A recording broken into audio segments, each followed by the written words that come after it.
നിനക്ക് ഇവിടെ ഇരിക്കണോ? ഉറപ്പല്ലേ? വേണ്ട വേണ്ട, എനിക്ക് മേശ വേണ്ട, ഞാൻ ഇവിടെ നിന്നുള്ള മേശ വേണം നിനക്ക്. കുഴപ്പമില്ല, ഞാൻ മടി വെച്ച് എടുക്കും. അസൈൻമെന്റ് കൊണ്ടുവന്നിട്ടുണ്ട്, എഴുതിയിട്ട് നാളെ കൊണ്ടുവരണേ. മറക്കാൻ നാളെ. ഇല്ല, ഞാൻ ഇന്ന് രാത്രി എഴുതിയിട്ട് നാളെ ഞാൻ കൊണ്ടുവരാം. ഇന്നലെ ഇന്ന് പോയിട്ടടച്ച ബുക്ക, ആ പേനയ്ക്ക് അതുപോലെ തന്നെ ഇരിപ്പുണ്ട്. എന്തോരം പിള്ളേരല്ലേ ഈ സമയത്ത് ട്യൂഷൻ പഠിക്കാൻ.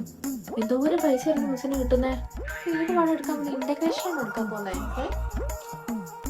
എടി ഇന്നലെ സിനിമ കാണാൻ പോയാ? ഇന്നലെ ഞാൻ കണ്ടടി, ബാംഗ്ലൂർ ഡേയ്സ്. ഞങ്ങള് വീട്ടിൽ നിന്ന് എല്ലാരും കൂടെ പോയാ കണ്ടേ. എന്റെ മോളെ നല്ല സിനിമ, സത്യം നീ പോയി കാണണം കേട്ടോ. ഞങ്ങളുടെ വീട്ടിൽ നിന്നൊന്നും അങ്ങനെ പോകത്തില്ലടി, അങ്ങനെ TV വരുമ്പോ കാണത്തുള്ളൂ, അല്ലാതെ തിയേറ്ററിൽ പോയിട്ടൊന്നും കാണത്തില്ല. എടി എടുക്കാതെ പറഞ്ഞ് കേൾക്കട്ടെ.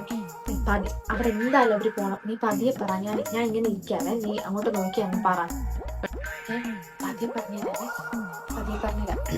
അതായത് എടി, അത് 3 പേരാ. ലൈക്ക് ദുൽഖർ, നിവിൻപോളി, ശ്രിയ, പിന്നെ ഫഹദ്. ഇവര് 4 പേരുമാണ് മെയിനായിട്ടുള്ളത്. അപ്പൊ അവര് ഭാര്യയും ഭർത്താവും അല്ലേ? അല്ല, ഞാൻ പറയട്ടെ. നിവിൻപോളിയാണോ അപ്പൊ നസ്രീനെ കെട്ടുന്നേ?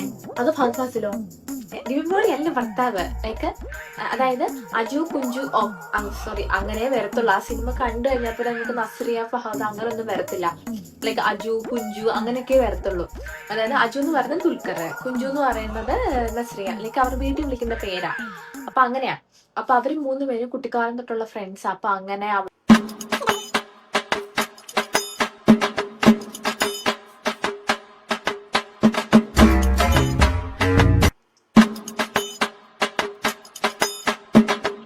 അവസാനം ഇങ്ങനെ ആവടി. പക്ഷെ നല്ല സിനിമ കേട്ടോ, എനിക്ക് ഇഷ്ടമാണ്. പാട്ടൊക്കെ നല്ല അടി, നല്ല പാട്ടും ഒക്കെ. എന്തായാലും TV വരും ഓണം ആകുമ്പത്തേക്ക്. ഓണം ഒക്കെ ആകുമ്പോ വരുമായിരിക്കും, ഓണത്തിന് കാണാടി. അവിടെ എന്താടാ ബാക്കില്? വന്നിട്ട് ഇത്ര നേരമായിട്ട് ബുക്ക് പോലും എടുത്തിട്ടില്ല. മിസ് എടുക്കുക. ഡൗട്ടോ? എന്ത് ഡൗട്ടാ? ഇന്നലെ സോൾവ് ചെയ്തെന്ന പ്രോബ്ലം എടുത്തേ നോക്കട്ടെ എല്ലാത്തിന്റെ ബുക്കൊന്ന്.